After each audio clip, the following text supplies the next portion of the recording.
The Boondocks just wrapped up its fourth and, at the time of this recording, final season on Adult Swim.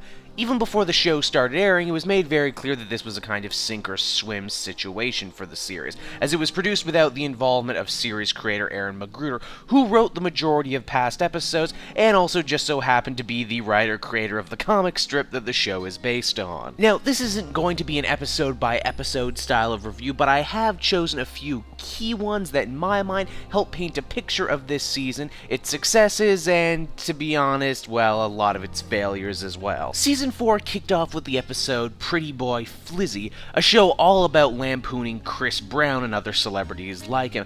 This really should have been a slam dunk, but the show couldn't really decide if it was for or against Flizzy. Is he a scumbag, or is the music industry that allows him to get away with what he does a bigger scumbag? This was a mostly Tom-centric episode dealing with his strained relationship with his wife. Obviously, we've seen this kind of thing before, like in the Usher episode, and really at this point, I couldn't help but feel that we've been past this. It feels like a lot of retreaded ground. Also, all of these episodes with Sarah in them, even 4 seasons later now, and I honestly can't say I know anything about Sarah at all. It's honestly kind of a waste. That's not to say season 4 was all rehash. It actually came packing a really interesting concept. Mainly for the first time ever, this season would actually have an overarching narrative. The Freeman family is deeply in debt to Eddie Wuncler, the father of Charlie Murphy's Ed Wuncler Jr., and son of Ed Asner's Ed Sr. As a character, yeah, he's not really as funny as his son or as intimidating as his father,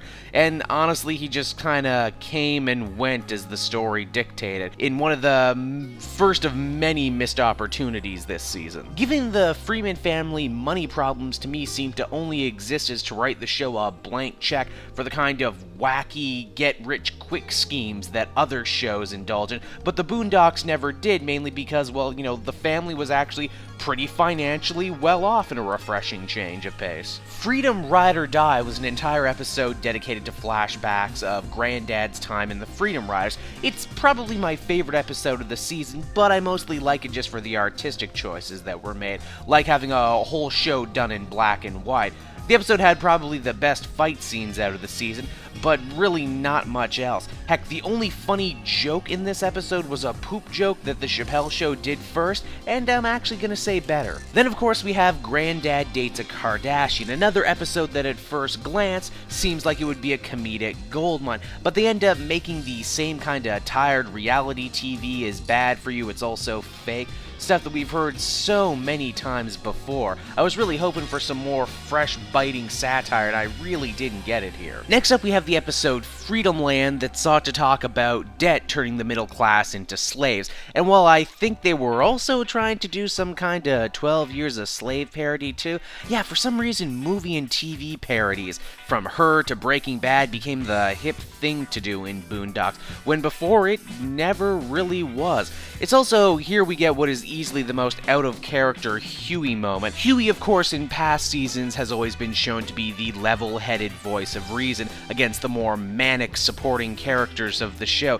Here, though, he just kinda breaks down and just speechifies directly to the camera about freedom. It's honestly a really depressing moment, and as far as I'm concerned, the exact second that the show really died on the vine for me. Oh, but unfortunately that wasn't the end. There was more, much more, like Stinkmeaner begun the Clone Wars has. This episode is probably the best encapsulation of everything that was wrong with this season. First off, the Stinkmeaner trilogy was done. It was great. It was finished, and there was no reason to go back to that well for ideas ever again. But it was popular, so of course they went back to it. The standout moment of this episode was Stinkmeaner himself addressing the audience directly, saying that yes, we are literally just going to do the same shit again and pretend like it's new. Indeed, much like everything in Season 4. This episode also just so happened to be the only one to feature a celebrity cast member returning, namely Ed Asner, who, I'm sorry, but he just sounded awful in this episode, like he really didn't want to be there. His appearance also really doesn't make much sense, considering that the overarching, storyline of this season was them fighting his son, but now he just kinda shows up, which could not help but remind me how small Season 4 seemed in comparison comparison to past seasons, lacking such great supporting characters like Sam Jackson's Gin Rummy, Cat Williams' A Pimp Named Slickback, Mos Def, pretty much everyone we love. Rollo Goodlove did appear in the finale episode The New Black, but no, he was not voiced by CeeLo Green. I guess Aaron Magruder took all his star friends with him when he left, eh? And while we're on the subject of The New Black, this episode was probably the closest to actually working by talking about how most anti-defamation leagues and crusaders don't really care about what they're fighting for and are only in it to shake people down. But while that idea sounds great on paper, the episode quite literally trips at the finish line by forcing Riley to learn a lesson he did not come to organically.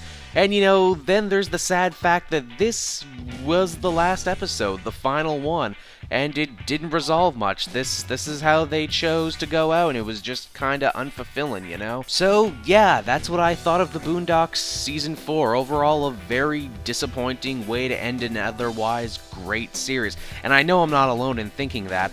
I guess in time, this will become like the Goliath Chronicles for the Boondocks, that one season we don't talk about. Hey, on the bright side, at least we all got Black Jesus to look forward to, am I right?